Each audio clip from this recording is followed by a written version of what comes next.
مولاي صل وسلم دائما أبدا على حبيبك خير الخلق كلهم. مولاي صل وسلم دائما أبدا على حبيبك خير الخلق كلهم. مولاي صل وسلم دائما أبدا. یہ مناسب رسالت ہیں، یہ نبی صلی اللہ علیہ وسلم کے وہ فرائض ہیں جو آپ انجام دیتے رہے، تو کہا اس کا خیال رکھنا ضروری ہے۔ کیا تھے جس کی میں بار بار تشریح کر چکا؟ ایک تو قرآن مجید پڑھ کے سنانا ہے کہ اللہ کی آیات سنانی ہے۔ بتا دیا کہ اللہ کی آیات وہی ہوں گی جو رسول اللہ صلی اللہ علیہ وسلم بیان کریں گے، جو آپ سے نہیں آئی وہ کوئی عربی کی اچھی عبارت بھی کیوں نہ ہو، وہ قرآن نہیں ہے۔ قرآن وہی ہوگا جو یتلو علیہم، قرآن نے تلاوت کی شرط لگا دی ہے کہ آپ تلاوت کریں گے تو وہ قرآن بنے گا۔ وہ قرآن تب شمار ہوگا جب آپ کی زبان مبارک سے ادا ہو جائے گا۔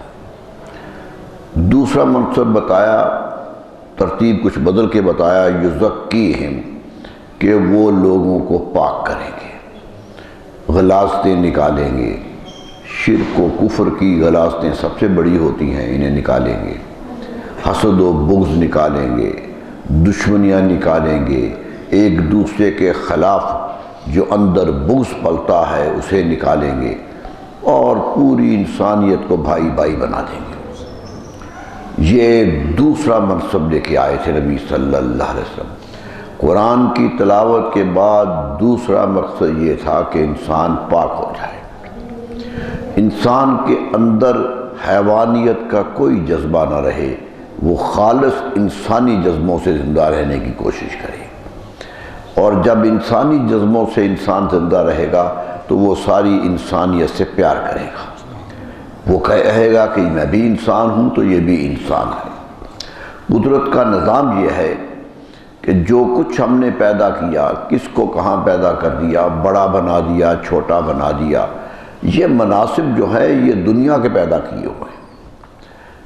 کوئی امیر ہے، کوئی غریب ہے، کوئی پڑھا لکھا ہے، کوئی ان پڑھ ہے، کوئی مسند اقتدار پر ہے، کوئی رائی ہے، کوئی اس کا رائی ہے اور کوئی رایا بن کے آیا ہے۔ جو کچھ بھی ہے یہ فیصلہ قدرت کا ہے کہ سب انسان ہیں اور تمہیں انسانیت کا پاس کرنا ہے۔ بڑا ہو کے چھوٹے پہ ظلم نہیں کر سکے گا۔ دیکھیں کتنا مضبوط قانون ہے کہ حاکم وقت بھی اسی قانون کا پابند ہے جس کا ماتحت پابند ہے۔ اگر وہ ظلم کرتا ہے تو رایا عدالت میں جانے کا حق رکھتی ہے اور حق رکھ کر وہاں سے اپنی داد رسی کروا دیتی ہے۔ یہی ہوا۔ حضرت علی کرم اللہ وجہ الکریم پر ایک نے کہا کہ انہوں نے مجھ سے سودا کیا ہے اور بر وقت ادا نہیں کیا ہے۔ قاضی کے سامنے فیصلہ چلا گیا، حضرت علی جیسی شان رکھنے والے وجود، عدالت کے سامنے فیصلہ ہے۔ آپ عدالت میں گئے تو عدالت نے کہا کوئی گواہ ہے تو پیش کیجئے۔ آپ نے حضرت امام حسن کو پیش کیا، اپنے بیٹے کو، کہ یہ میرا گواہ ہے۔ قاضی نے ماننے سے انکار کر دیا۔ سوچئے، قاضی نے کہا یہ بیٹا ہے، بیٹا تو باپ کی گواہی دے گا، کوئی اور گواہ لائی۔ تو سوچئے کس حد تک اسلام کا قانون نافذ ہو گیا تھا، کس حد تک تھا کہ کوئی نہیں۔ اللہ اللہ، عجیب واقعہ یاد آیا۔ علامہ اقبال نے اپنی اسرار خودی میں ایک اسی قسم کا واقعہ بڑی تفصیل سے نقل کیا۔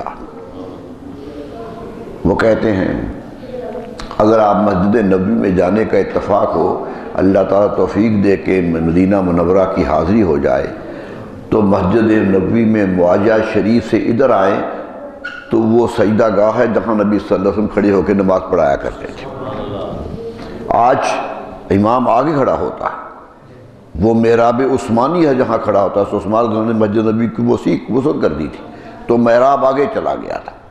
وہ پرانا محراب جس میں نبی صلی اللہ علیہ وسلم کھڑے ہوتے تھے اور اس میں حنانہ ساتھ لگا ہوا تھا، وہ آج بھی کھلا ہے، لوگ نفل ادا کرتے ہیں، وہاں کھڑے ہوتے ہیں، وہاں بیٹھتے ہیں اور وہ دیکھتے ہیں کہ یہ، تو میں کہنا چاہتا ہوں کہ اس محراب کی قدر و قیمت سوچ کے اس کے پیچھے جا کے کھڑے ہو کے پڑھیے کیا لکھا ہے۔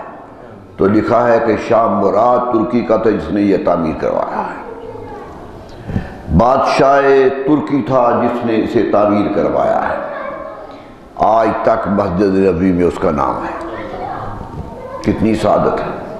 تو علامہ نے شاہ مراد کا ایک واقعہ لکھا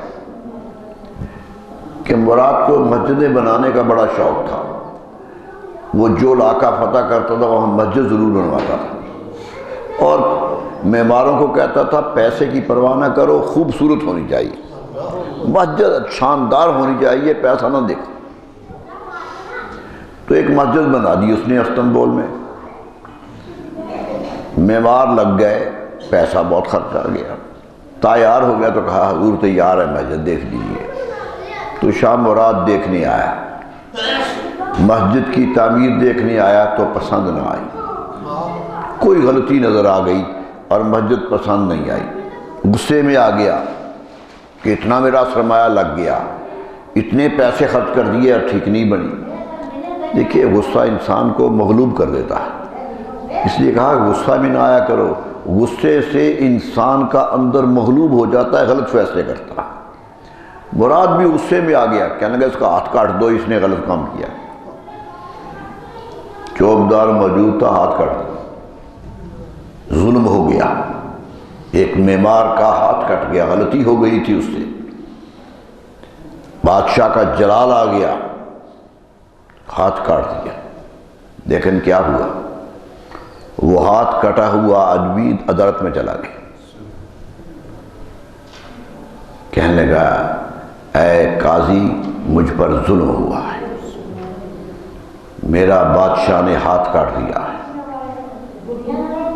اتنا زور سے اے کہ تو پیغام حق گفتار تو بار گیا تھا، کہنے لگا تو سچی بات کہنے پر مکلف ہے، اللہ نے تجھے یہ منصب دیا کہ سچ بولو، حفظ آئین محمد کارے تو، رسول اللہ کے دین کی حفاظت کرنا تیرا کام ہے، تو عدالت کا جج ہے، حفاظت کرنا، مجھ پہ ظلم ہو گیا، میرا ہاتھ کٹ گیا۔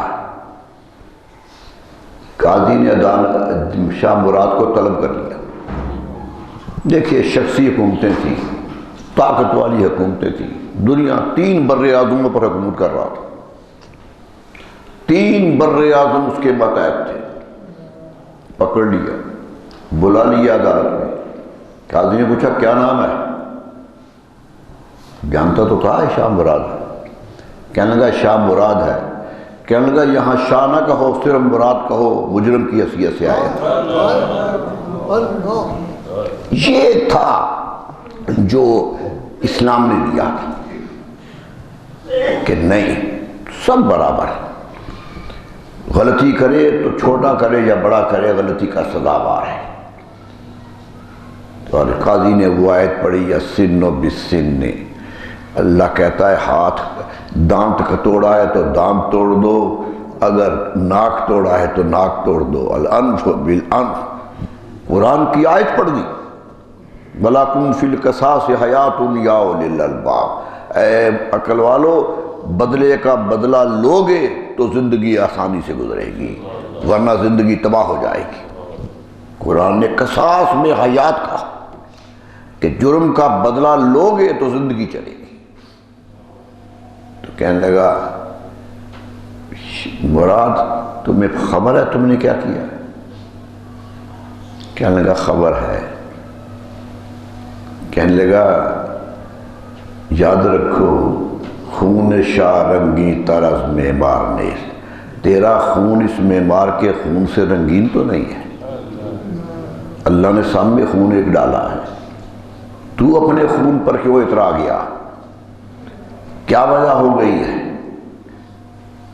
سنتے ہی یہ تھا اسلام کا قانون کی ضبط کہ ایک قاضی 3 بر اعظموں کے بادشاہ کو میدان میں کھڑا کر رہا، اور بادشاہ بھی کچھ نہیں کہہ رہا، چون مراد، اقبال کہتا ہے چون مرادی آیا اے محکم شرید، جب قرآن کی آیت قاضی نے پڑھی اور مراد نے سنی، دست خیش از داستیں بیرون کشید، اپنا بازو اوپر کر لیا اور سامنے ہاتھ کر دیا، دست خیش از داستیں بیرون کشید، بار کھینچ لیا، گفت شاہ از کردہ خجلت مردہ ہوں، شاہ کہنے لگا جو کیا ہے اس پہ شرمندہ ہوں، اعتراف جرم خود آوردہ ہوں، کوئی گواہ کی ضرورت نہیں، میں اعتراف جرم خود کرتا ہوں، میں خود اعتراف جرم کرتا ہوں۔ میرے دوستو یہ قانون دیا تھا، یوں پاک کیا تھا کہ اندر سے بغض نکال دیے تھے، یہ تصور دیا تھا۔ یہ تو الگ بات ہوئی، اقبال کہتا مدعی را تاب خاموشی نہ ماند، مدعی پریشان ہو گیا کہ میری وجہ سے بادشاہ کا حکاٹ کر رہا، آیا اے بالعدل والاحسان بخون، عدل کی آیت پڑھ دی، احسان کی آیت کر دیں، کہنے لگا یا گفت از بحر خدا بخشی دمش، کہنے لگا خدا کے واسطے سے تجھے بخش رہا ہوں، گفت از بحر خدا بخشیش مت، روب برائے مصطفیٰ بخشی دمش، جاؤ میں نے رسول اللہ کے نام پہ تجھے بخش۔ یہ اسلام کا قانون آیا تھا، یہ قانون تھا جس نے انسانیت کو پیدا کیا تھا۔ اقبال نے نتیجہ نکالا، آخری شعر کہا کہ یافت مورے بر سلیمان ظفر، آج چیوٹی حضرت سلیمان پہ فتح پا گئی ہے، یافت مورے بر سلیمان ظفر، سطوت آئین پیغمبر نگر، اپنے نبی کے قانون کی طاقت دیکھو، کتنی طاقت ہے قانون میں۔ تو قرآن کہتا ہے نبی آئے تھے تمہیں بتانے کے لیے کیا ہوتا ہے، سزا نہیں، جذبات میں کچھ کہو گے تو سزا پاؤ گے، دیکھو کہ قانون کیا کہتا ہے۔ اللہ اللہ، میں بات تو بڑی لمبی ہو جائے گی، ہندوستان کا ایک واقعہ دے دوں۔ مولانا شبلی نعمانی جیسا مفسر، حدیث سیرت رسول لکھنے والا، وہ اس واقعہ کو نقل کر رہا ہوں۔ شبلی نعمانی کہتا ہے کہ جہانگیر کی حکومت تھی، آپ جانتے ہیں جہانگیر کی کتنی چہیتی بیوی تھی نور جہاں، دنیا کہتی تھی نور جہاں ہی حکومت کرتی ہے، جہانگیر تو صرف بیٹھتا ہے، پیچھے سے حکومت اسی کی چلتی ہے، اتنی طاقتور ملکہ چھت پہ کھڑی تھی، کوئی راہگیر گزرا نظر پڑ گئی سیدھے، ملکہ نے دیکھ لیا کہ یہ مجھے دیکھ گیا ہے، پستول نکالا تو نشانہ کر دیا کہ گستاخ نظر ہے، مجھے دیکھ گئی ہے، خاک پہ ڈھیر تھا ایک کشتہ بے گور و کفن، شبلی کہتا ایک ڈھیر لگ گیا لاش کا زمین پر، ساتھ ہی شاہ جہانگیر کو پہنچی یہ خبر کہ یہ ہو گیا ہے آج، غیظ سے آ گئی ابرو عدالت پہ شکن، غصہ میں آ گیا، ترکمانوں کو دیا حکم کے اندر جا کر پہلے بیگم سے کرے بآئین حسن، پوچھو بیگم سے بات کیا ہوئی ہے، تو بیگم تو سمجھتی تھی میں بیگم ہوں، میں طاقت ہوں، بیگم نے بسد ناز کہا جاؤ کہہ دو بادشاہ کو کہ میری غیرت نے اسے پسند نہیں کیا، اس لیے میں نے اسے مار دیا۔ یہ ہمارا دستور ہے کہ ہم اس طرح نظریں اٹھانے والوں کو معاف نہیں کرتے۔ جہانگیر نے شریعت کے حاکم کو فتویٰ بھیج دیا کہ فیصلہ کرے اس کا، طاقت والا بادشاہ ہے لیکن شریعت کے سامنے ہے، سبحان اللہ سبحان اللہ۔ مفتی دین بلا خوف و خطر صاف کہا، شرع کہتی ہے کہ قاتل کی اڑا دو گردن، کہ قاتل کی گردن اڑانے کی شرع حکم دیتی ہے۔ جہانگیر کے اپنے دستخطوں سے حکم جاری ہوا کہ جا کے گرفتار کر لو اور میدان میں لے آؤ۔ اللہ اتنی چہیتی، اتنی طاقت والی۔ میرے دوستوں گناہ گار ضرور تھے، شریعت نافذ تھی، جانتے تھے شریعت کے مسئلے کیا۔ بیگم نے پیغام بھیجا کہ خون بہا بھی تو ہو سکتا ہے اگر میں خوش کر دوں قاتلوں کو۔ مفتی علی نے کہا یہ ہو سکتا ہے، اسلام کا قانون ہے، قرآن کہتا ہے کہ جو معاف کر دے اسے معاف کرنے کا حق حاصل ہے۔ 1,00,000 درہم مالکوں کو دیے اس دور میں۔ انہوں نے آ کے کہا نہیں، ہم نے قصاص نہیں لینا ہے، ہم معاف کر دیں۔ اللہ اللہ اللہ سبحان اللہ۔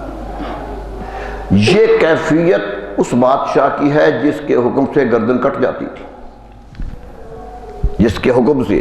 کیوں؟ کہ اسے احساس تھا کہ شریعت کا قانون ہے اور شریعت کے سامنے کہ شریعت میں کسی کو نہیں کچھ دائیں سخن، کوئی بات کرنے کا مجاز نہیں رکھتا۔ بات آئی ہے تو جہانگیر کا ایک واقعہ کو بیان کروں۔ جہانگیر کو اطلاع دی گئی کہ ایک کتاب لکھی گئی جس میں صحابہ کرام کے خلاف لکھا گیا، صحابہ کرام کے خلاف کتاب آئی ہے جس میں صحابہ کی توہین کی گئی ہے۔ فوراً حکم دیا کتاب لکھنے والا پکڑا جائے۔ پکڑا گیا، سامنے لایا گیا، پوچھا لکھی ہے تم نے؟ کہا مان گیا لکھی ہے۔ جلاد کو کہا اسے گردن مار دو، یہ صحابہ کا توہین کر رہا ہے۔ جلاد آگے بڑھنے لگا تو کہنے بات سنو، یہ تلوار مجھے دو، میں خود قتل کروں۔ یہ تھا جذبہ اسلام۔ آگے بڑھنے لگا تو تاریخ کہتی ہے کہ نور جہاں نے دامن پکڑ لیا کہ یہ میرا ماموں ہے، لکھنے والا میرا رشتہ دار ہے، کچھ خیال کرو۔ جھٹک دیا ہاتھ، دامن چھڑا لیا، کہنے لگا جان من جان دادام ایمان ادانا، تم میری جان ہے تو تجھے جان قربان کرتا ہوں، لیکن ایمان تجھے نہیں دیا، ایمان میرا ہے۔ یہ قانون کون لایا تھا؟ پوری دنیا میں یہ سطوت قائم ہو گئی، کوئی جرأت نہیں کرتا تھا کسی پر زیادتی کرنے کی، کہ قانون رسول صلی اللہ علیہ وسلم نافذ تھا، گئے گزرے زمانوں میں بھی نافذ رہا۔ جب کہ شخصی حکومتیں آ گئی، گناہ ہو گئے، گناہ گاروں کی حکومتیں تھیں، لیکن احساس قائم تھا۔ میرے دوستو سوچئے، قرآن کہتا ہے یزکی ہے، میرا رسول تمہیں پاک کرنے آیا ہے، غلاظ سے دھونے آیا ہے۔ دشمن کا دشمن ہو، سامنے کھڑا ہو، قاتل بھی ہو تو نہیں۔ حضرت فاروق اعظم رضی اللہ عنہ مسجد نبوی میں شہید ہو گئے، جماعت کرانے آئے تھے لولو نے، ابن لولو نے پیچھے فروس رو، ایک منافق یہودی تھا، اس نے پیچھے سے تلوار ماری اور اتنے زور سے برچھی لگی کہ جسم کٹ گیا، نڈھال ہو کے زمین پہ گر پائے۔ مسجد نبوی میں واقعہ پیش آیا۔ فاروق اعظم جیسا حکمران جو دنیا کا سب سے بڑا حکمران تھا، آج بھی دنیا کہتی ہے، چرچل نے کہا، گاندھی نے کہا، غیر مسلم کہتے ہیں کہ اس جیسی حکومت کوئی نہیں قائم کر سکا۔ اتنی زبردست حکومت کا مالک، تلوار پڑ گئی، امیر المومنین شہید ہو گئے، زخمی ہو کے گر پڑے۔ تو کیا میرے دوستو ایمان تھا؟ کہنے لگے میں زخمی ہو گیا ہوں، جماعت کے لیے آیا تھا، نماز کروانی تھی، نماز کی تاخیر نہ ہو، میرا علاج بعد میں ہو جائے گا۔ سبحان اللہ سبحان اللہ۔ لیٹے رہے فرش زمین پر اور جماعت ہوتی رہی۔ یہ تھا مقام۔ حضرت امیر المومنین کا صاحبزادہ، چھوٹا صاحبزادہ عبید اللہ نام ہے، غصے میں آ گیا کہ میرے باپ کو مارا، اور قاتل پکڑا گیا، رنگے ہاتھوں پکڑا گیا، غصے میں آ کر تلوار ماری، اسے مار دیا۔ امیر المومنین کے صاحبزادے نے اس ابن لولو کو قتل کر دیا، غصے میں آ کر حضرت عثمان کی عدالت میں کیس پیش ہو گیا اللہ اللہ کہ عبید اللہ نے قتل کیسے کر دیا، یہ تو عدالت کا حق تھا کہ فیصلہ کرتی، یہ فرد کا حق نہیں ہے فیصلہ کرنا، یہ کسی انسان کا حق نہیں ہے کہ قانون اپنے ہاتھ میں لے، قانون کا فیصلہ قانون دان کرے گا۔ میرے دوستو حضرت عثمان کہنے لگے بڑی مشکل ہو گئی مجھے کہ ایک طرف امیر المومنین شہید ہو گئے، اب ان کے بیٹے پہ جرم لگ رہا، خون بہا دیا حضرت عثمان نے اپنے پاس سے، پھر جان چھوٹی۔ سوچئے ایسے بڑی طاقت والوں کے لیے بھی قانون وہی تھا جو عام انسان کے لیے تھا، قانون سے ہلنے کی اجازت کسی کو نہ تھی۔ یہ کیا کہ غصے میں آؤ کسی کو مار دو؟ وہ کہتے ہیں کبھی کبھی فون آتے ہیں، لوگ کہتے ہیں جی غصے میں طلاق دے دی ہے، تو میں ہنس کے کہتا ہوں کہ غصہ نہ آئے تو طلاق کون دیتا؟ طلاق تو ہوتی ناراضگی میں ہے۔ یہ قانون اسلام اپنا نافذ کرتا ہے۔ امام ابو حنیفہ علیہ السلام فرماتے ہیں تیر چل جائے تو جس پر چلا ہے اسے لگ جائے گا، اگرچہ غلطی سے لگ جائے۔ غلطی سے بھی قانون نافذ ہو جاتا ہے کہ کیوں کیا گیا ہے۔ تو کیا ہوا؟ اس طرح تو قتل نہیں ہوتے تھے، تزکیہ نفس کیا تھا، دشمنیاں پاک کر دی تھی، اندر کے بغض نکال دیے تھے۔ خود نبی صلی اللہ علیہ وسلم نے آخری حج کے موقع پر خطبہ دیتے ہوئے کچھ جملہ کہا تھا، فرمایا یاد رکھو سارے جاہلیت میں جتنے قتل ہوئے، وہاں تو روز لڑائیاں ہوتی تھی، جاہلی دور کی تو لڑائیاں مشہور ہیں، قبیلہ قبیلے سے لڑتا تھا، کبھی گھوڑا آگے دوڑانے پہ جھگڑا، کبھی پانی پینے پلانے پہ جھگڑا، جھگڑے ہی ہوتے رہتے تھے، قتل ہی ہوتے رہتے تھے، دشمنیاں ہی چلتی رہتی تھی۔ نبی صلی اللہ علیہ وسلم نے کھڑے ہو کے کہا آج جاہلیت کی ساری دشمنیاں میں اپنے پاؤں تلے روند رہا ہوں، تحتا قدمی حاضی، یہ جملہ ہے آپ کا، ساری دشمنیاں میرے پاؤں کے نیچے میں روند رہا ہوں، آج کے بعد کوئی جاہلیت دور کی دشمنی پر عمل نہیں ہوگا۔ فرمایا جو قتل ہو گئے وہ بھی معاف کر رہا ہوں۔ طاقت دیکھیے نبی صلی اللہ علیہ وسلم، فرمایا جتنا پہلے قتل ہو گیا جس کے بدلہ لینے کے لیے تمہارے اندر خمار ہے، بغض ہے، اناد ہے، میں سارے معاف کر رہا ہوں۔ اور فرمایا سب سے پہلے میں اپنے قبیلے کے جو مقتول ہیں ان کا قتل معاف کر رہا ہوں، اپنا چچا زاد کا قتل معاف کر دیا۔ فرمایا آج میں ختم کر رہا ہوں ساری چیزیں، آج نئی زندگی کی ابتدا ہوگی، ایک نئی زندگی چلے گی۔ فرمایا آج میں سود حرام کر رہا ہوں، یاد رکھ لو سود جو پہلے تم نے لے لیا یا چھوڑ دیا وہ گیا، اب جو بھی سود ہے وہ سارے کے سارے معاف ہیں، خواہ کسی کا کتنا ہو۔ فرمایا آج میں سود کو حرام کر رہا ہوں اور پچھلے سود معاف کر رہا ہوں۔ اور سب سے پہلے کہا یہ میرے چچا بیٹھے ہیں حضرت عباس، دولت والے تھے، مکے میں امیر ترین لوگوں میں سے تھے، ان کے پیسے سود پہ چلتے تھے، غریب لوگ کام نہیں ہوتا تھا پیسے لے جاتے تھے سود دیتے تھے، حضرت عباس ان کے پیسے تو بہت چلتے تھے۔ فرمایا سب سے پہلے میں اپنے چچا عباس کے سارے سود معاف کرتا ہوں۔ چاچا نے اٹھ کے نہیں کہا کہ اے نبی صلی اللہ علیہ وسلم وہ تو میرے ہیں، میں معاف کروں یا نہ کروں، وہ تو میرا حق تھا۔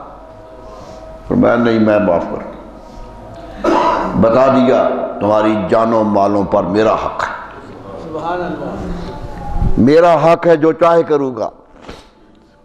اور نام لے کے کہا میں عباس کے سارے سود معاف کر رہا ہوں۔ میرے دوستو ایک نئی زندگی دی تھی، تزکیہ نفس کیا تھا، زندگی سنواری تھی۔ یاد رکھ لیجئے دل نہ سنورے تو سب کچھ سنورتا نہیں ہے، ساری گھر میں حضور صلی اللہ علیہ وسلم نے فرمایا تعالیٰ فی جسد مدغہ، لوگوں خبردار رہنا تمہارے جسم کے اندر ایک چھوٹا سا لوتھڑا ہے، ایک چھوٹا سا لوتھڑا ہے، اذا صلحت صلح الجسم کلو، جب وہ سمر جائے گا تو سارا جسم سمر جائے گا، وَإِذَا فَسَدَتْ فَسَدَ الْجَسْدُ كُلُّهُ، اگر وہ بگڑ گیا تو سارا جسم بگڑ جائے گا۔ اَلَا هِيَ الْقَلْبُ، یاد رکھو وہ دل ہے، وہ دل ہے، سنبھال کے رکھو اپنے دل کو، دلوں کے قدورتیں معاف کرو، دلوں کے اندر جذبے معاف کرو، دل کے اندر نہ پالو۔ میں ایمان کسی کا قبول نہیں کرتا جو دل سے ایمان نہیں لاتا، کہ ایمان قبول نہیں کیا، اور میں زبان کا ایمان نہیں مانتا، میں دل کا ایمان مانتا ہوں۔ یہی بات سمجھائی تھی، دل صاف کیے تھے، کسی کو کلمہ پڑھا کے صاف کیے، کسی کو پاس بٹھا کے شفقت سے پاس کیے، کسی کے سینے پہ ہاتھ رکھ کے معاف کیے۔ فرمایا یہ دل کی دنیا بدلنے کے لیے آیا۔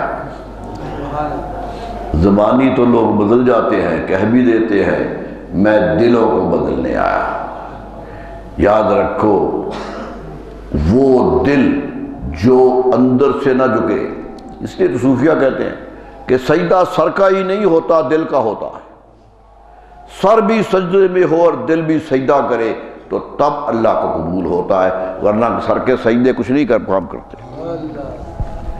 اندر سے سجدے، سر کے سجدے علماء کراتے ہیں، بتاتے ہیں یوں سجدہ کرو، یہ اس میں دعا پڑھو، یوں ہاتھ رکھو، زمین پہ انگلیاں یوں بچھاؤ، یوں اٹھو پھر کرو، یہ سب طریقے علماء بتائیں گے کہ سجدہ کرنا کسے ہے، اور دل کے سجدہ صوفیہ بتاتے ہیں۔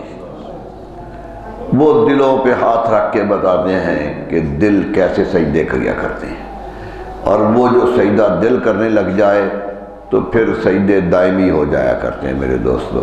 پھر تکلیف آئے جو کچھ آئے، اللہ اللہ۔ خواجہ قطب الدین بختیار کاکی علیہ الرحمہ ایک مجلس میں بیٹھے تھے، کتنا بڑا نام ہے، پیر ہیں خواجہ بابا فرید گنج شکر کے،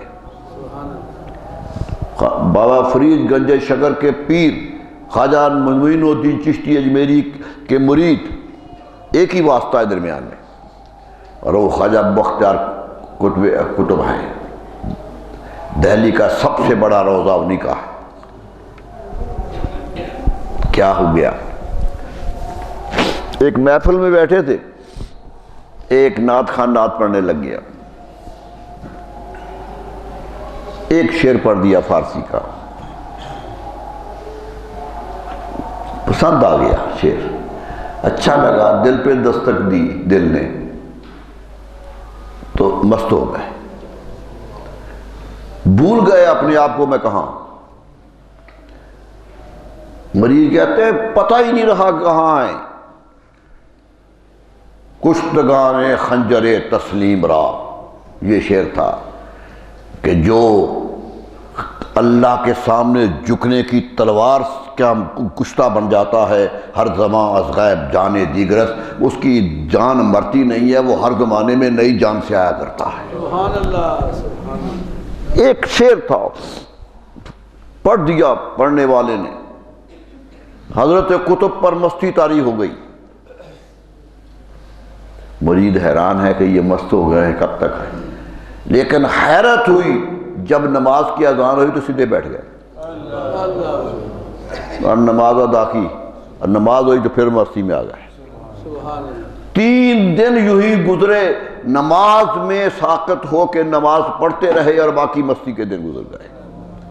بتا دیا ہماری مستیاں بغاوت نہیں ہوتی ہیں، ہماری مستیاں فرائض کو چھوڑتی نہیں ہیں، یہ تو اندر کا ایک ہے، سجدہ تو رب کا مقرر کردہ سجدہ ہے، ہماری انا سے مٹتا نہیں ہے، اسے ادا کرنا ہے۔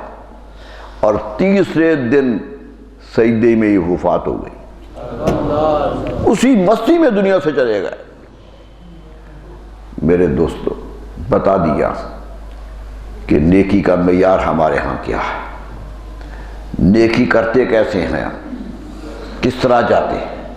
تو قرآن کہتا ہے یزکی ہے میرے رسول تمہارے دلوں کو پاک کرنے آئے تھے، ایسے پاک کرنے آئے تھے کہ بھائی بھائی بن گئے تھے، ہاتھ جوڑ دیے تھے۔ مکہ مکرمہ سے ہجرت کر کے آئے، مہاجر بڑے شان سے رہتے تھے، کعبہ کے متولی تھے، کعبہ والوں کو تو شان ہی اور تھی۔ مدینہ منورہ زراعت پیشہ قوم تھی، آئے نبی صلی اللہ علیہ وسلم بلایا، اللہ اللہ کیا منظر ہوگا کہ مسجد نبوی میں ایک طرف انصار بیٹھے تھے، ایک طرف مہاجر بیٹھے تھے۔ سبحان اللہ۔ ایک مہاجر کو بلایا اور ایک انصار کو بلایا، دونوں کو اکٹھا ہاتھ جوڑ دیا، فرمایا آج سے میں نے تمہیں بھائی بنا دیا ہے۔ پورے انصار کو پورے مہاجرین کا بھائی بنا دیا۔ اس کو ہم تاریخ میں مواخات کہتے ہیں، بھائی بنانے کی رسم ہے۔ ایک ایک کو بھائی بنایا کہ یاد رکھو دوسرے شہر سے آئے ہو تو علیحدہ نہیں ہو، تم میری قوم ہو، میری امت ہو، بھائی بھائی ہو۔ انما المومنون اخوہ، قرآن کا فتویٰ یہ ہے کہ مومن بھائی بھائی ہوتے ہیں۔ اور عجیب بات ہے، جب میں آیت پڑھتا ہوں مجھے حیرت ہوتی ہے۔ یاد رکھیے اخ کہتے ہیں بھائی کو عربی میں، اخ الف فرخا، اخ اس کی دو جمع آتی ہیں عربی میں، اخوہ آتی ہے، اخوان آتی ہے۔ اخوان جمع آتی ہے جب رشتے میں بھائی ہو، برادری کا بھائی ہو، شہر کا بھائی، بھائی شہری ایک جیسے ہیں۔ اخوہ کہتے ہیں سگے بھائی جو ماں باپ کی طرف سے ہو۔ قرآن نے اخوان نہیں کہا کہ مسلمانوں تم بھائی ہو رشتوں میں، فرمایا تم حقیقی بھائی ہو۔ اخوہ کا لفظ قرآن استعمال کر رہا کہ ہم نے تو مومنوں کو حقیقی بھائی بنا دیا تھا، اتنا بھائی بنا دیا تھا کہ ایک کا دکھ دوسرا محسوس کرنے لگ گیا تھا۔ حضرت زین العابدین رضی اللہ عنہ، کیا نام ہے میرے دوستو، کربلا سے اکیلے ہی نکل کے آئے، بیٹھے تھے اپنی مجلس میں، ایک صاحب آ گئے، داتا گنج بخش نے کشف الموضوع میں یہ واقعہ لکھا، راوی بھی کتنا بڑا کہ آیا، کہنے لگا امام ایک تکلیف ہے مجھے۔ کہا کیا ہے؟ کہا بس غلطی ہو گئی ہے، کاروبار کر رہا تھا خرابی ہو گئی ہے، 3000 دینار قرض ہو گیا ہے اور کوئی صورت نہیں ہے اس قرض کو معاف کرنے، ادا کرنے کی میرے پاس کوئی صورت نہیں، میں کیا کروں؟ میں آپ کے دربار میں آیا۔ سبحان اللہ۔ فرمایا بیٹھو، بیٹھ جاؤ، آرام سے بیٹھو۔ اندر گئے، 3000 دینار ایک تھیلی میں باندھ کے لائے اور لا کر فرش مسجد کے دور رکھ دیا۔ فرمایا جب اٹھ کے جاؤ تو یہ لے لینا۔ سبحان اللہ، سبحان اللہ۔ وہ جانے لگا، پکڑ کے لے گیا۔ ساتھیوں نے پوچھا حضور دیا کیوں نہیں اسے، ادھر کیوں رکھ دیا؟ فرمایا میرے رسول کا حکم ہے ید العلیٰ خیر من ید السفلیٰ، دینے والا ہاتھ لینے والے سے بہتر ہوتا ہے، میں نے نہیں چاہا کہ میرا ہاتھ اس سے بہتر ہو جائے، سبحان اللہ۔ میں نے یہ بھی پسند نہیں کیا کہ اس کا ہاتھ کم تر ہو اور میرا بہتر، اس لیے میں نے ہاتھ میں نہیں پکڑایا۔ دیکھیے یہ تھا خلوص، اور رونے لگ گئے۔ ساتھی پریشان ہو گئے کہ حضور روتے کیوں؟ اتنا بڑا کام کر دیا آپ نے، ایک آدمی کا بوجھ ہلکا کر دیا، روتے کیوں؟ فرمایا روتا اس لیے ہوں کہ کل قیامت میں رب نے پوچھا کہ زین العابدین ایک آدمی مقروض ہو گیا تھا، اس پر مصیبت آ گئی تھی اور وہ گھر تڑپتا رہا تھا، آخر بے چینی سے آپ کے پاس آیا تھا، اسے تم نے مجبور کیا کہ وہ مانگنے پر آ جائے، اس کے گھر تک کیوں نہیں پہنچے؟ یہ مجبوری تم نے پیدا کی ہے کہ تیرے پاس تھا تو نہیں پہنچایا۔ یہ تھا جو عمل دیا تھا اسلام نے۔ اسلام نے یوں بھائی بنائے تھے ایک دوسرے کے۔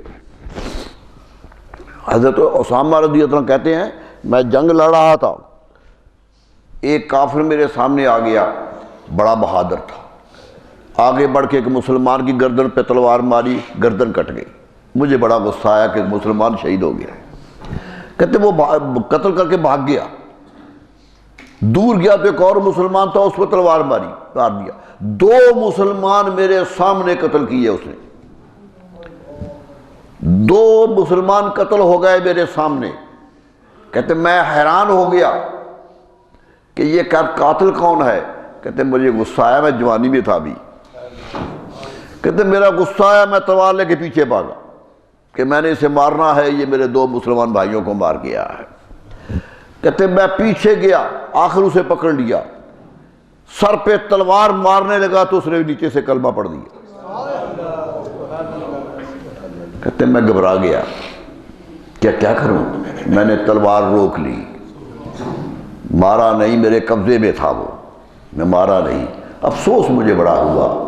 میں دربار رسالت میں آیا، نبی صلی اللہ علیہ وسلم کے پاس آیا کہ یا رسول اللہ آج ایک دکھ بڑا ہوا ہے کہ ایک نے 2 مسلمان شہید کر دیے، اور جب میں مارنے لگا تو اس نے کلمہ پڑھ دیا. میں گھبرا گیا، کیا کروں. آپ نے کہا کیا کیا پھر تم نے.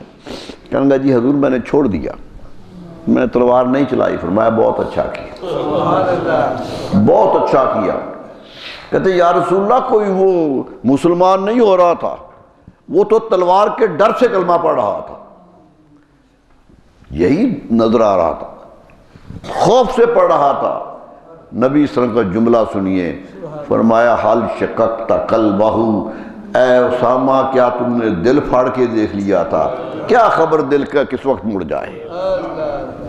کیا دل پھاڑ کے دیکھ لیا تھا. معلوم ہوا زبان سے یقین آئے نہ آئے، تصور آئے نہ آئے، کلمے کی عظمت کا خیال کرو. زبان جو کلمہ پڑھ رہی ہے، خواہ وہ کسی طرح پڑھ رہی ہے، نبی صلی اللہ علیہ وسلم نے اس کا بھی لحاظ کیا ہے. ایک جگہ فرمایا میں جانتا ہوں بعض کلمہ غلط پڑھ رہے ہیں، بعض منافق کر رہے ہیں، میں انہیں اس لیے کچھ نہیں کہتا کہ لوگ کہیں گے کہ محمد صلی اللہ علیہ وسلم اپنے ساتھیوں کو بھی مار دیتے ہیں. فرمایا میں نہیں ماروں گا. معلوم ہو گیا کہ اتنی قدر کی کہ زبان کم از کم کلمہ پڑھ رہی ہے، خواہ دل نہیں بول رہا ہے معاف کر دو. عظمت اللہ کے ہاتھ اسی کی ہوگی جس کا دل بھی کلمہ پڑھے گا. دل سے بھی نکلے اللہ کی صدائیں نکلیں. یہ جو ورد کرواتے ہیں، وظائف کراتے ہیں، مقصد یہ ہوتا ہے. نقشبندیہ کہتے ہیں کہ اللہ کا لفظ لکھ کر کاغذ کے اوپر سینے پہ لگا کے اسے دیکھتے رہو اور اللہ کی ضرب لگاؤ. اللہ زور زور سے کہتے رہو اور دکھاتے رہو. میں نے ایک صوفی صاحب سے پوچھا کہ یہ اوپر لگانے کا فائدہ کیا ہے. کہہ لگے اس لیے کہ وہاں اللہ نظر آئے گا، اور ایک دن ایسا آ جائے گا کاغذ نہیں بھی لگاؤ گے تو اللہ نظر آئے گا. معلوم ہوتا ہے محنت کرو، اپنے دل کو مائل کرو اپنے رب کی طرف، پھر دل مائل ہو جائیں. دل بدستاور کے حج اکبر است. مولانا روم کہتے ہیں دل سنبھال کے رکھو کہ سب سے بڑا حج یہی ہے. از ہزاراں کعبہ یک دل بہتر است. فرمایا ایسا دل جو اللہ کے سامنے جھکنے والا ہو وہ کعبے سے بھی افضل ہوتا ہے. از ہزاراں کعبہ یک دل بہتر است. اس کی وجہ بتائی مولانا روم نے، اس کی وجہ بھی بتائی کہ یہاں کعبہ بنگاہ خلیل آذر است. کعبہ تو حضرت خلیل نے بنایا تھا، ان کی تعمیر ہے، اور دل گزرگاہ جلیل اکبر است. اور دل وہ ہے جہاں رب کا عرش ہے. فرمایا القلب عرش اللہ. تمہارا دل اللہ کا عرش ہے، اسے عرش بنانے کی کوشش کرو، بناؤ اسے عرش. اندر سے نیکیاں نکلیں، نیکی کے سوا نکلے کچھ نہ. پھر اتنی عادت ہو جاتی ہے، یقین کرو صوفی بڑا سے بڑا وہی ہوتا ہے جس کی عادت ہی یہ ہو جائے. کہتے بے ہوش ہو گئے صوفی صاحب، پیر صاحب تھے بے ہوش ہو گئے، بے ہوش ہو کے گرے تو کعبے کی طرف پاؤں ہو گئے تو اچھا یوں مڑ گئے، فوراً مڑ گئے کہ بتا دیا کہ دل میرا ادب آشنا ہے. بے ہوشی اب بھی جائے تو ادب آشنا ہے. ادب جانتا ہوں میں کعبے کا ادب ہے. میرے دوستو یہی ادب انسان کو عرش پہ پہنچاتا ہے، یہی بڑی منزلیں عطا کرتا ہے۔ قرآن کہتا ہے یزکیہم، تزکیہ کرتے ہیں تمہارا دل پاک کرتے ہیں، اور جب دل پاک ہو جائے یتلو علیہم آیاتہ ہی، پھر وہ اللہ کی آیات پڑھ کے سناتے ہیں، پھر وہ یعلمہم الکتاب والحکمہ، پھر کتاب سکھاتے ہیں۔ ارے قرآن سمجھی تب آتا ہے جب دل اس کو قبول کرنے کے قابل ہو جائے۔ سبحان اللہ۔ دل قبول کرنے، بڑے بڑے قاری ہیں، بڑے بڑے عالم ہیں، قرآن کی حکمتیں جانتے ہیں، لیکن قرآن پر عمل نہیں ہے۔ کیوں؟ کہ وہ صرف لفظ جانتے ہیں، لفظ کو واردات نہیں بناتے۔ ہر لفظ زندگی کا حصہ بن جائے، یہ تزکیہ نفس سے ہوتا ہے۔ صوفیہ کرام کا کام یہی ہے۔ اللہ تعالیٰ نے نبی صلی اللہ علیہ وسلم کی امت کو 2 حصوں میں بانٹ دیا، فرمایا یہ تمہیں ظاہر کی تعلیم دیں گے، یہ تمہیں باطن کی تعلیم دیں گے۔ سبحان اللہ۔ اور خوش قسمت وہ ہوں گے جو ظاہر بھی جانتے ہوں گے اور باطن بھی جانتے ہوں گے۔ حضرت عطا گنج بخش علی جویری فرماتے ہیں کہ امام ابو حنیفہ علیہ الرحمہ صوفیوں کے بھی امام ہیں اور عالموں کے بھی امام ہیں۔ سبحان اللہ، سبحان اللہ۔ اس لیے جب انہوں نے صوفی گنے ہیں، کشف المعجوب میں صوفیہ کا تذکرہ کیا کہ یہ صوفی تھے، پہلا نام ان کا لیا، فرمایا عالم تھے مگر صوفی تھے۔ حضرت شیخ عبد القادر جیلانی رحمہ 33 سال علم پڑھا۔ آدمی 4 سال پڑھ کے دعوے کر دیتے ہیں ہم عالم ہو گئے، آج تو دعوے ہو جاتے ہیں۔ 33 سال علم پڑھتے رہے، اللہ اللہ، ساری عمر یہی گزارتی، دروازوں پہ گیا۔ لکھتے ہیں بنیت العالمین میں کہ بغداد کے شہر کا کوئی عالم نہیں چھوڑا جس کے دروازے پہ میں نہیں گیا۔ آج تو آر ہوتی ہے کہ ایک سجادہ نشین کا بیٹا کسی مسجد میں جا کے پڑھے۔ امام مالک مسجد نبوی میں درس دیتے تھے، بہت بڑے دارالہجرہ کے امام ہیں، مسجد نبوی میں بیٹھ کے پڑھانے والے امام ہیں، جنت البقیع میں دفن ہیں۔ ہارون رشید بادشاہ ہے، پوری دنیا پہ حکومت کر رہا ہے، طاقت والا بادشاہ ہے۔ آیا کہنے لگا امام صاحب ایک خواہش ہے، میرے 2 بیٹے ہیں، امین الرشید اور مامون الرشید، دونوں تخت پہ بیٹھے۔ کہنے لگے ان کو پڑھا دیجئے، کچھ علم سکھا دیجئے، لیکن شہزادے ہیں یہاں آنا پسند نہیں کریں گے، کچھ وقت دے دیجئے علیحدہ انہیں، بڑھا دیجئے۔ امام صاحب ناراض ہو گئے، فرمایا پیاسا چل کے کنویں کے پاس آتا ہے، کنواں چل کے پیاسے کے پاس نہیں جاتا۔ اگر خواہش علم ہے تو چل کے آؤ۔ کہنے لگا چلو یہ بھی منظور ہے، بھیج دیتا ہوں، انہیں ذرا الگ بٹھا دیجیے کیجئے، تھوڑا سا شہزادے ہیں خیال کریں گے۔ فرمایا نہیں، طالب علم کی صف میں بیٹھ کے پڑھو تو تب علم آتا ہے، علیحدہ بیٹھنے والوں کو نہیں آیا کرتا۔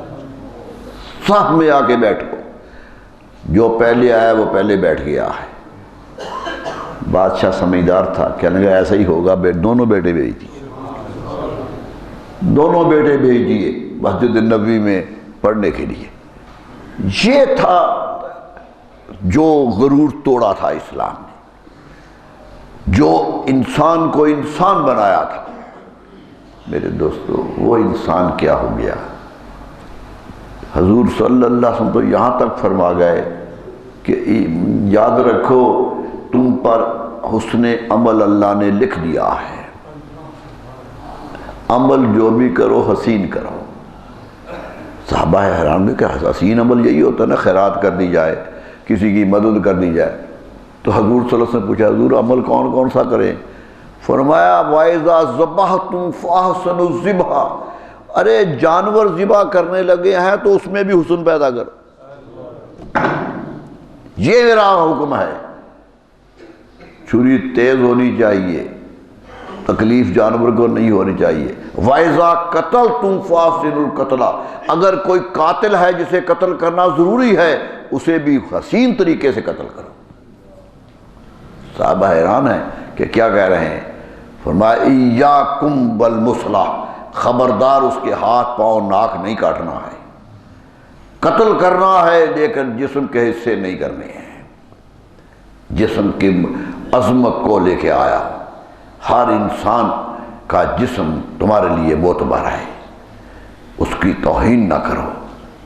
میرے دوستو کیا درس دے گئے تھے نبی صلی اللہ علیہ وسلم۔ آج ہم دیکھتے ہیں تو معلوم ہوتے ہیں کہ ہم اسلام کے بنیاد کو ہی نہیں جانتے۔ اسلام کی بنیادی چیزوں سے غافل ہے۔ عجیب و غریب بات ہے کہ چھوٹی چھوٹی باتوں پہ قتل ہو رہے ہیں، مار رہے ہیں، اور سب سے بڑی حیرت تو یہ ہے کہ اسلام کے نام پہ مار رہے ہیں۔ اسلام تو آیا ہی سلامتی کے لیے تھا،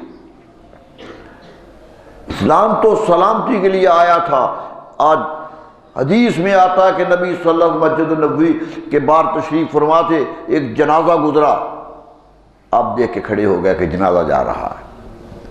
کسی نے کہا حضور یہودی کا جنازہ ہے، مسلمان کا نہیں ہے۔ فرمایا کسی انسان کا تو ہے۔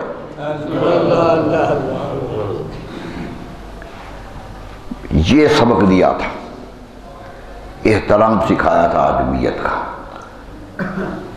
لاکھوں قتل، ہزاروں قتل، مسجدوں میں قتل۔ میرے دوستو سوچ لیجئے کہ اسلام کہاں چلا گیا۔ اسلام صرف عبادات کا نام نہیں ہے، اسلام معاملات کا بھی نام ہے۔ حدیث میں آتا ہے کہ قدرت کہے گی عبادت میری ہے، اگر تم نے غلطی کی ہے تو معاف بھی کر سکتا ہوں، لیکن معاملات دنیا کے ہیں، وہ جب تک معاف نہیں کریں گے میں بھی معاف نہیں کروں، نہیں معاف کرتے۔ ایک قرض دار فوت ہو گیا مسجد نبوی میں، لوگوں نے کہا اس پر قرض تھا، حضور صلی اللہ علیہ وسلم نے جنازہ پڑھنے سے انکار کر دیا۔ فرمایا آؤ اس کا قرض ادا کریں، اس پر حق تھا قوم کا، قرض ادا کیا گیا تو جنازے میں آئے۔ معلوم ہوتا ہے انسانی شرف سکھایا تھا، حقوق بتائے تھے۔ یہی تھا کہ کائنات میں کوئی پریشان نہ ہو۔ مسلمان ریاست امن کی ریاست ہوتی ہے، مسلمان معاشرہ سلامتی کا معاشرہ ہوتا ہے۔ اس معاشرے کو سلامتی کا معاشرہ رہنا چاہیے۔ بدقسمتی ہے، اخبار اٹھا لو، ٹیلی ویژن کا کہ کوئی خبر سن لو، قتل ہی قتل ہے، قتل ہی قتل ہے۔ یہ تو کوئی زمانہ تھا کہ قتل کی خبر زندگی میں کبھی کبھی سننے کو ملتی تھی، آج یہ حال ہو گیا ہے۔ دعا کیجئے اللہ انسان کو انسان بننے کی توفیق عطا فرمائے، اللہ اس ظلم کے معاشرے سے بچائے، اللہ ایمانداری کے ساتھ جینے کی توفیق دے، اور عبادات کا غلط مفہوم کہ نماز پڑھ لی ہے اس لیے ہر چیز معاف ہو گئی۔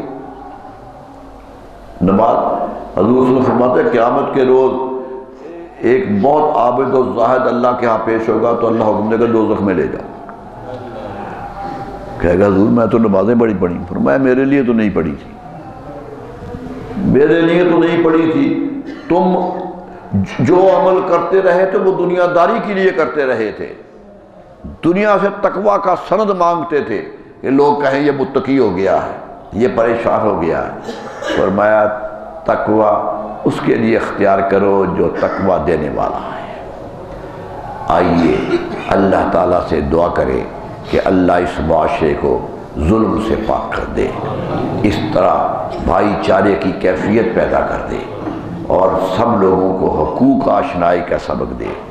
یہی اسلام ہے، یہی دین ہے کہ بھائی بھائی بن کے رہو۔ وہ دین کے غیروں کے دل آ کے ملائے۔ مولانا حالی مسجد نبوی میں روضہ رسول پہ کھڑے ہو کے رو رو کے پڑھ رہے تھے کہ وہ دین کے غیروں کے دل آ کے ملائے۔ اس دین میں اب بھائی سے بھائی بھی جدا ہے، اب تو سب جدا ہیں ایک دوسرے سے۔ جو دل جوڑنے آیا تھا دین وہ دل توڑنے کا وسیلہ بڑھ رہا ہے، سوچئے دین کہاں گیا ہے۔ اللہ تعالیٰ سے دعا ہے اللہ محبت کی دنیا میں رہنے کی توفیق عطا فرمائے، ایک دوسرے کا دکھ درد یہ کیا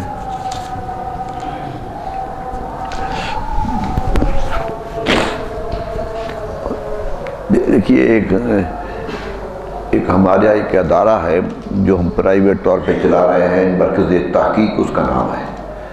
تحقیقی مسائل پہ کچھ علماء کو بلاتے رہتے ہیں، کچھ گفتگو کرتے رہتے ہیں، جو مشکل مسائل ہیں، سیرت پہ کام کیا، امام ابو حنیفہ پہ کام کیا، تو کرتے ہیں۔ اس دفعہ تصوف پہ سیمینار ہو رہا ہے، تصوف کے حوالے 4 مسئلوں پر ہو رہا ہے۔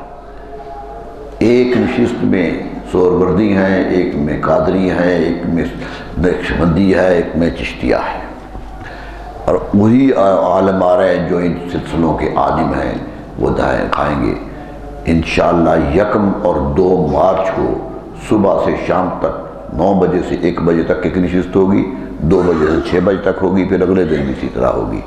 اگر ذوق ہو پڑھنے کا، مقالے لکھے جائیں گے، لوگ دور دور سے آ رہے ہیں، کراچی سے آ رہے ہیں، پشاور سے آ رہے ہیں، دور دور سے لوگ ہیں، بلکہ آپ کو ترکی سے 2 آدمی آ رہے ہیں، لندن سے آدمی آ رہا ہے، ہندوستان سے علی گڑھ یونیورسٹی کا صدر شعبہ آیا ہے، بہت بڑے بڑے لوگ آ رہے ہیں۔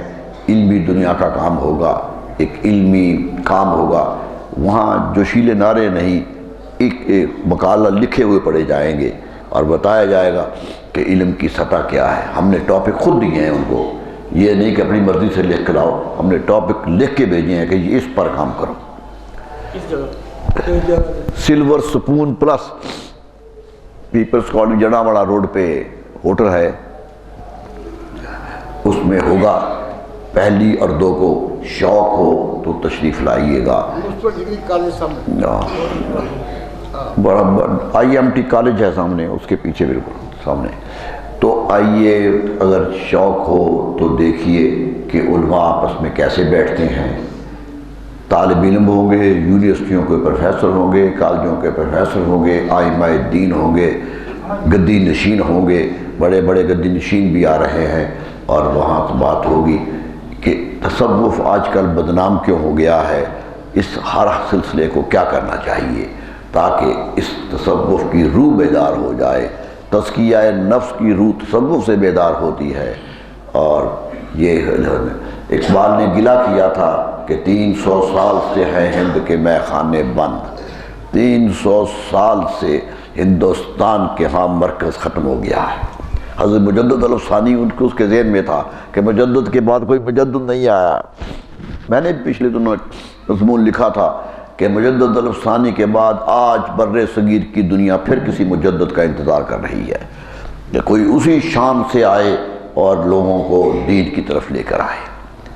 اکبر اعظم کا دور ہو تو للکارے، جہانگیر کی حکومت ہو تو للکارے، حکومت کے سامنے سراپا نیاز ہو کر سجدہ ریز نہ ہو جائے، سامنے کھڑا ہو جائے، سر نہ جھکائے۔ جہانگیر نے مجدد الفسانی سے کہا تھا کہ میرے دربار میں آئے ہو تو نیچے جھک کے سلام کیوں نہیں کیا؟ فرمایا یہ جائز نہیں ہے۔ رسول اللہ کے سامنے صحابہ آتے تھے السلام علیکم ہی کہتے تھے، سب سے بڑا دربار تھا، یہ جھکنے کی عادت نہیں تھی۔ کہنے لگا آپ کو خبر ہے میں بادشاہ ہوں، میں اس کا پر صدا بھی دے سکتا ہوں، کیا میرا خوف نہیں آیا؟ فرمایا خیال تو آیا تھا تیرے خوف کا، لیکن چھوڑ دیا۔ کہتا کیوں؟ کہتا تیرے سے بڑے کا خوف آ گیا تھا کہ کائنات کا مالک بھی کوئی ہے۔ یہ تھے صوفی جنہوں نے تقدیر بدل دی ساری ہند۔ اقبال کہتا ہے حاضر ہوا میں شیخ مجدد کی لحد پر، میں ان کی قبر پہ گیا ہوں، ہے زیر فلک مطلع انوار، نور کا چشمہ ہے وہ، گردن نہ جھکی جس کی جہانگیر کے آگے، ہے ہند میں وہ سرمایہ ملت کا نگہ تھا۔ کہتا میں ہاتھ جوڑ کے کھڑا ہو گیا، میں نے بھی سوال کیا کہ عرض میں نے کہ عطا فقر ہو مجھ کو، کہ یا مجدد وہ فقر مجھے بھی مل جائے جو آپ کو ملا تھا۔ کی عرض یہ میں نے کہ عطا فقر ہو مجھ کو، آنکھیں میری بینا ہیں وہ لیکن نہیں بیدار۔ کیا فرق کر گیا اقبال کہ آنکھیں کھلی تو ہیں لیکن بیدار نہیں ہیں۔ آئی یہ صدا سلسلہ فقر ہوا بند، صدا آئی کہ اب نہیں فقر کوئی ہے، ہیں اہل نظر کشور پنجاب سے بیزار، ہم بیزار ہو گئے ہیں تمہاری آپ نے دیکھ کر، تمہارے ترے بڑے لمبے ہو گئے ہیں لیکن شاہوں کے سامنے جھکنے لگ گئے، تمہاری ٹوپیاں گرتی ہیں شاہوں کے سامنے گرتی ہیں، یہ ٹوپی تو گرنی چاہیے تھے اللہ کے سامنے، یہ سجدہ ریزی وہاں ہونی چاہیے تھی، یہ تھی۔ ایک صحابی نے کہا نبی صلی اللہ علیہ وسلم یا رسول اللہ میرا جی چاہتا آپ کو سجدہ کروں، فرمایا میں اجازت نہیں دیتا۔ کہا کسریٰ اور روم کے بادشاہوں کے سامنے لوگ جاتے ہیں سجدہ کرتے ہیں، فرمایا وہ جاتے ہوں گے سجدہ کرتے ہیں، میں اجازت نہیں دیتا، میرا حکم ہے اللہ کو سجدہ کر۔ دیکھیے یہ تعلیم دی تھی۔ صوفی یہ تھا جس کی گردن اٹھی ہوئی ہو، جو کائنات میں لوگوں کے سامنے دین پھیلانے کی بات کرے، دین کا چشمہ لے کے آئے اور دین آگے پھیلائے۔ اللہ تعالیٰ اسی دین پہ قائم رہنے کی توفیق عطا فرمائے۔ اگر شوق ہو کسی نشست میں تو آئیے گا۔ پہلی نشست سہروردیہ کی ہوگی کیونکہ وہ تھوڑے ہیں اس لیے ان کے شروع ہے، دوسری نشست جو زور کے بعد ہوگی وہ قادریہ کی ہوگی، اور دوسرے دن اتوار کے دن پہلی نقشبندیہ کی ہوگی اور دوسری چشتیہ کی ہوگی۔ اللہ تعالی ہمیں توفیق دے کہ نیکی کرنے کی توفیق مل جائے۔ وآخر دعوانا الحمدللہ۔